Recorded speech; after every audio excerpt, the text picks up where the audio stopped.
Hello everyone, online class में आप सभी का फिर से स्वागत है। साइंस की क्लास में क्लास 9 10th के लिए हम टॉपिक पढ़ रहे थे मानव तंत्र के बारे में।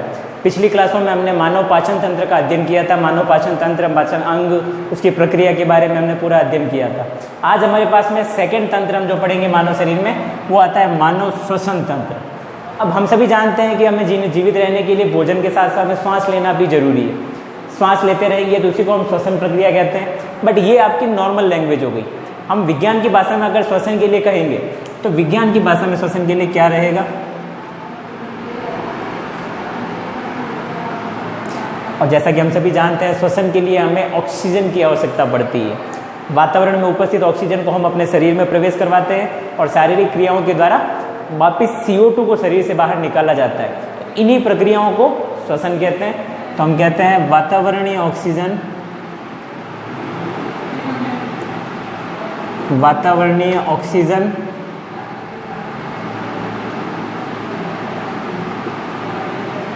और इसमें भी अपन सीधा कहेंगे वातावरणीय वायु का।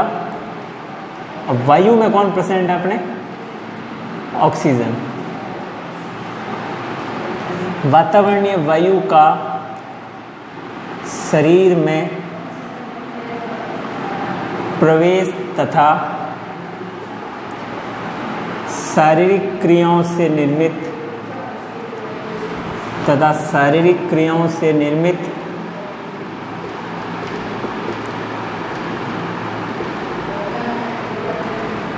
कार्बन डाइऑक्साइड,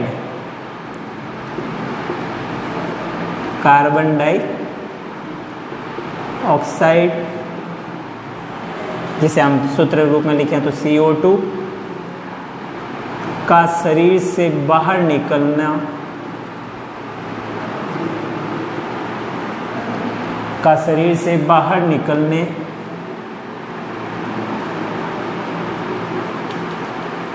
निकलना श्वसन कहलाता है।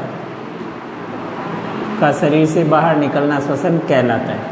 तो हमने पढ़ा क्या है श्वसन के? वातावरण में जो भी वायु है जिसमें ऑक्सीजन प्रेजेंट है उसका हमारे शरीर में प्रवेश और शारीरिक क्रियाओं द्वारा निर्मित हुई कार्बन डाइऑक्साइड CO2 का शरीर से बाहर निकलने की जो प्रक्रिया है, इसी को हम कहते हैं श्वसन।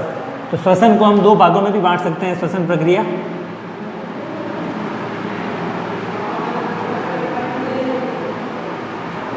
हमारी हो जाएगी अंतः श्वसन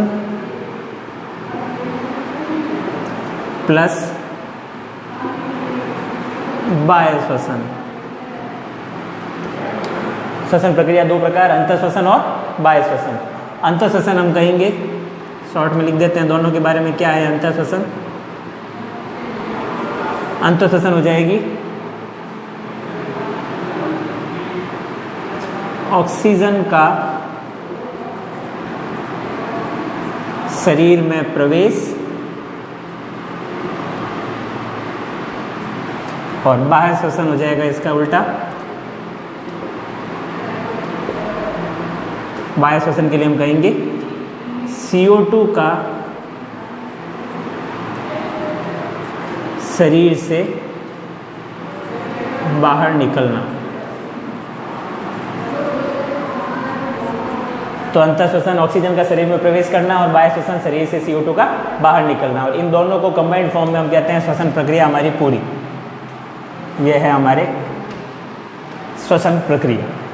तो अब जिस प्रकार से हमने पाचन क्रिया के बारे में पढ़ा था, पाचन में हमने देखा था किस प्रकार से पाचन अंग काम में आ रहे हैं, उसी प्रकार श्वसन प्रक्रिया में भी हम देखेंगे।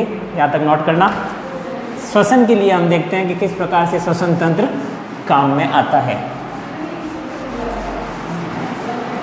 तो हम कहते हैं श्वसन तंत्र को 3 भागों में बांटा जाता है।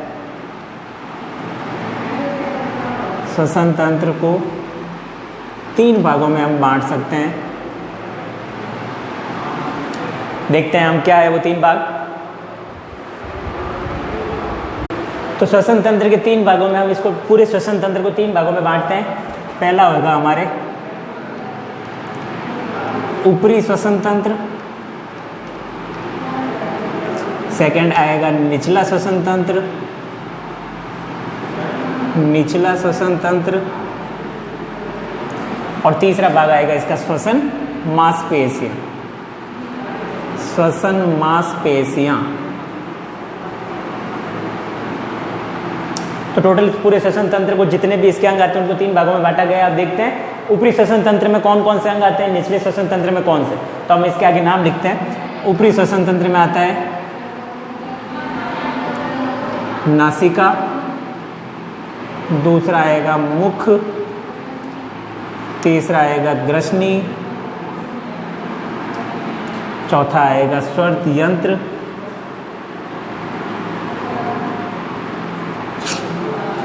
फिर निचला यहाँ से आगे। अब स्वर यंत्र से आगे जो भी अंग आएगा उसको रखा गया निचला श्वसन तंत्र में।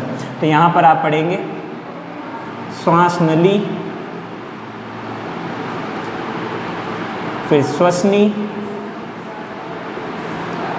फिर है श्वसनिका, ठीक है, फिर आता है कुप्पिका, फिर आएंगे फुफ्फुस यानी जिसे हम कहते हैं फेफड़े, फुफ्फुस या जिसे कहते हैं फेफड़े। और इसके बाद में लास्ट श्वसन मांसपेशियों वाले में इसका लास्ट भाग आता है जहाँ हम पढ़ते हैं मध्यपट या जिसे कहा जाता है डायफ्राम। मध्यपट या फिर डायफ्राम। तो ये टोटल श्वसन अंग है जिनको 3 भागों में या श्वसन तंत्र को बांटा गया 3 भागों में। ऊपरी श्वसन तंत्र, निचला श्वसन तंत्र और श्वसन मांसपेशियां। ऊपरी श्वसन तंत्र में हम देखते हैं ये 4 भाग, नासिका जहाँ से वायु प्रवेश करती है, बट काफ़ी बार हमें मुख से भी श्वसन की क्रिया करनी पड़ती है। तो नासिका, मुख, ग्रसनी, स्वर यंत्र यहाँ तक के भाग आते हैं ऊपरी श्वसन तंत्र में। इसके जस्ट बाद में जो आता है श्वास नली, उसको रखा जाता है निचला श्वसन तंत्र में। फिर श्वास नली, श्वसनी, श्वसनिका, कुप्पिका, फुफ्फुस या फेफड़े, और सबसे लास्ट श्वसन मांसपेशियों वाला जो भाग है उसको कहते हैं मध्यपट। अब हम आगे सबसे पहले श्वसन तंत्र का चित्र बनाते हैं। क्या है श्वसन तंत्र, कैसा है। विज्ञान जैसे सब्जेक्ट में चित्र आपका आधा काम आसान कर देता है। चित्र से ही आप आधी लैंग्वेज समझ जाते हैं तो आपको याद अच्छे से रहता है।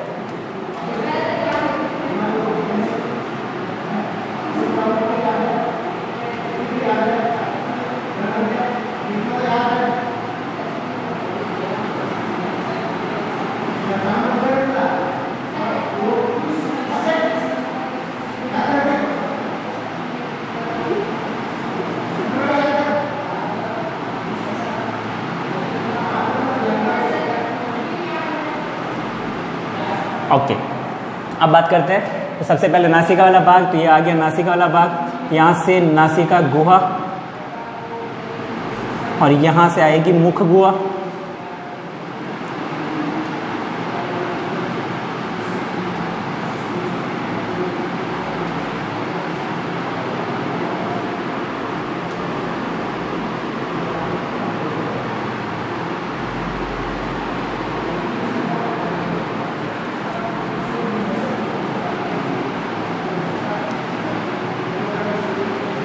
अंगों के नाम आपको उसी क्रम में याद रखना है जिस क्रम में आपको बताया जा रहा है, क्योंकि ये एक इसी क्रम में वायु या फिर अगर आप पाचन में बात करें तो भोजन भी उसी क्रम में आगे बढ़ता है। आप इस क्रम को चेंज कर देंगे तो फिर अंगों का क्रम चेंज हो गया तो आपकी प्रक्रिया भी गलत हो सकती है।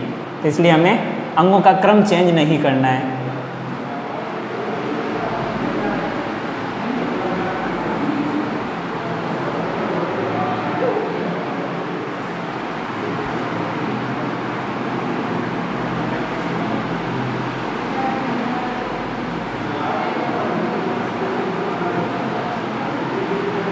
ठीक है, अब हम इसका अगर नामकरण कर देते हैं। ये हो गया आपके नासिका, ये आ गया मुख, यहाँ आ गया आपके ग्रसनी और यहाँ प्रेजेंट होता है स्वर यंत्र। फिर यहाँ पर कुछ ऐसी स्ट्रक्चर होती है, ये है मुख्य भाग श्वास नली। श्वास नली जब विभाजित होती है तो उसे कहा जाता है श्वसनी। ध्यान दीजिएगा कहाँ पर बताया जा रहा है, ये दोनों श्वसनियाँ गिनी जाएगी। ये श्वसनी आगे जाकर के विभाजित हो जाती है